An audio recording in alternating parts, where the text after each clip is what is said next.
जिसे पुकारे वो पहुँचे गंगा किनारे। কথাতে আছে সব তীর্থ বারবার গঙ্গাসাগর একবার। এক সময় এই প্রতিকূলতার জন্য গঙ্গাসাগরে আসতে অনেক সময় লেগে যেত, কিন্তু এখন গঙ্গাসাগরে খুব সহজেই এবং অল্প সময়ের মধ্যে কিন্তু চলে আসা যায়। তাই আমরা এখন বলতেই পারি গঙ্গাসাগর বারবার। গঙ্গাসাগরে তো সবাই এসে একদিন কপিলমুনি আশ্রম স্নান টান করে চলে যান, কিন্তু একটা পুরো দিন সময় কাটানোর জন্য এখানে যে জায়গাগুলো আছে সেই জায়গাগুলো কিন্তু আমি এই ভিডিওর মধ্যে কিন্তু রাখবো।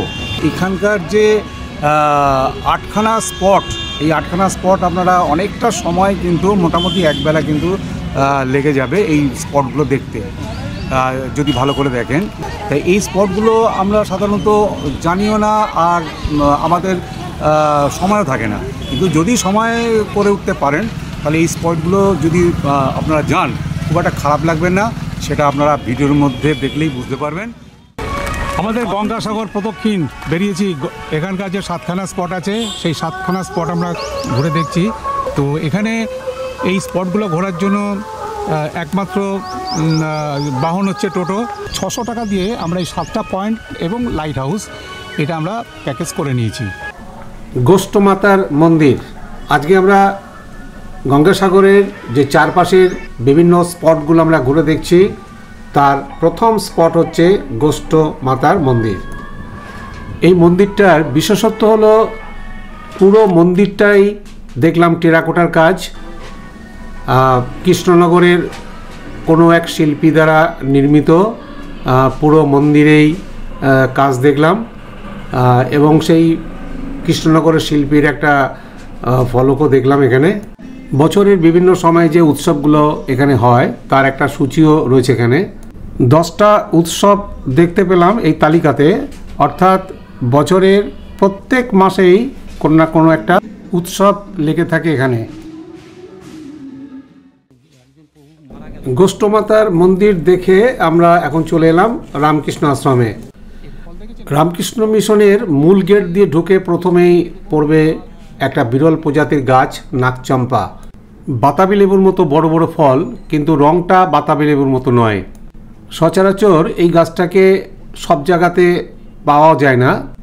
এই ফুলের কেশরটা দেখতে অনেকটাই সাপের ফণার মতন, একদম এই যে দেখাচ্ছি ঠিক সাপের ফণা যেভাবে ধরে থাকে এই ফুলের কেশরগুলো ঠিক সেইভাবে রয়েছে, তাই এর নাম হচ্ছে নাগচম্পা। অনেকটা জায়গা জুড়ে রামকৃষ্ণ মিশন, তাই পুরো জায়গাটা ঘুরে দেখতে আপনাদের একটু সময় লাগবে। সামনে মন্দির, ডান দিকে ছাত্রাবাস, তার পেছনে আছে স্কুল, খেলার মাঠ এবং পুরো এলাকাটা সুন্দর সাজানো গোছানো। আমরা বেশ কিছুটা সময় কাটালাম এখানে এই মিশনে।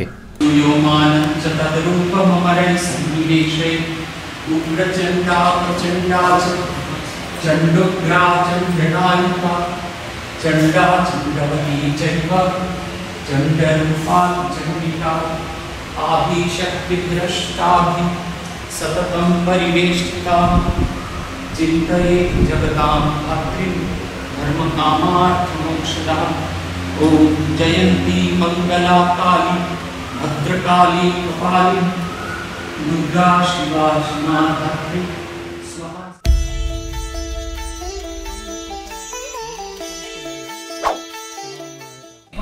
রামকৃষ্ণ মিশন ঘুরে চলে আসুন বড় ঠাকুরের মন্দির।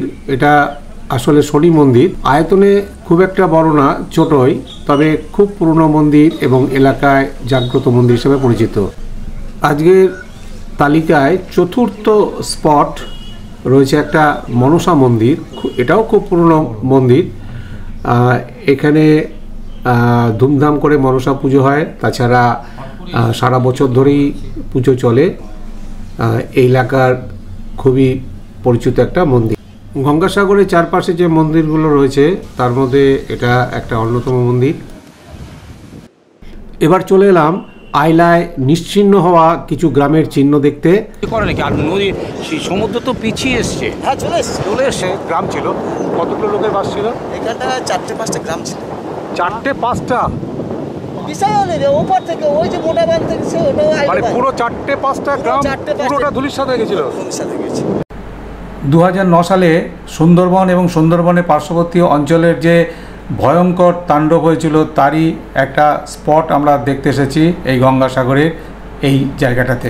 আমাদের টোটো চালকের কাছ থেকে শুনে নিলাম যে এখানে 4-5টা গ্রাম ছিল এই আইলার আগে, কিন্তু আইলাতে এই 4-5টা গ্রাম পুরো সমুদ্র গর্ভে চলে গেছে। এখানে যে অনেক বাড়িঘর ছিল তার চিহ্ন কিন্তু আমরা এখানে দেখতে পাচ্ছি। এখানে অনেক পাকা বাড়িও ছিল, ছড়িয়ে ছিটে রয়েছে চারিদিকে ইট, আর পুরো জায়গাটাই ঢেকে গেছে পুরো বালিতে।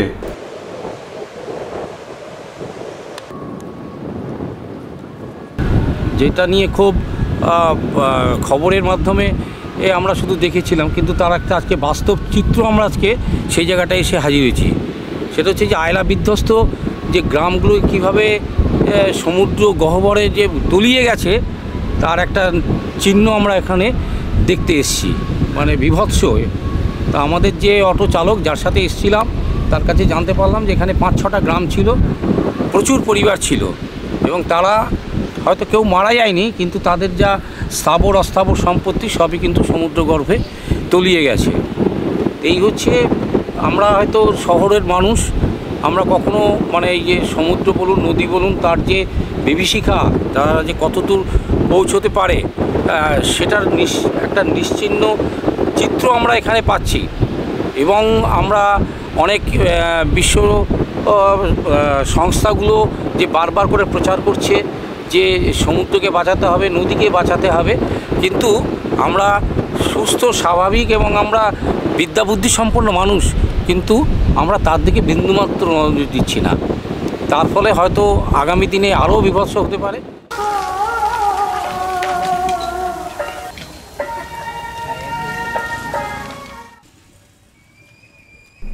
আমরা তো গঙ্গাসাগরের বিভিন্ন মন্দির দর্শনে বা পরিক্রমায় বেরিয়েছি, তো এক একটা করে মন্দির আমরা দেখতে দেখতে 6 নম্বর জায়গায় চলে এসেছি। এখানে কোনো মন্দির নেই, তবে একটা লেকের মধ্যে নাগরাজের মূর্তি রয়েছে। এই লেকেরই একটা পাশে রয়েছে সাজানো গোছানো একটু পার্ক, সেটাও একটুখানি আপনারা ঘুরে দেখে নিতে পারেন। সাগরের খুব কাছাকাছি মোটামুটি 5-6 কিলোমিটার দূরত্বে রয়েছে 200 বছরের পুরনো এই লাইট হাউস। লাইট হাউসের ভেতরে যাওয়ার কোনো অনুমতি নেই, তাই বাইরে থেকেই দেখতে হয়। পাশেই রয়েছে সমুদ্র সৈকত। গঙ্গাসাগর থেকে এখানকার সৈকতটা যথেষ্টই ভালো। এই পাড় তো কিছু ছিল না আইলার সময়, আইলায় তো পুরো সাফাই করে দিয়েছিল। এবার আবার নতুন করে এই পাড়টাকে বাঁচানোর জন্য দুপাশ দিয়ে ঝাউ গাছ লাগানো হচ্ছে। এখানে যেহেতু পর্যটকরা খুব একটা আসেন না, তাই লাল কাঁকড়ার কিছুটা হলেও কিন্তু অস্তিত্ব টের পাবেন। আজকে আমাদের গঙ্গাসাগর ভ্রমণের সর্বশেষ স্পট ইসকনের মন্দির।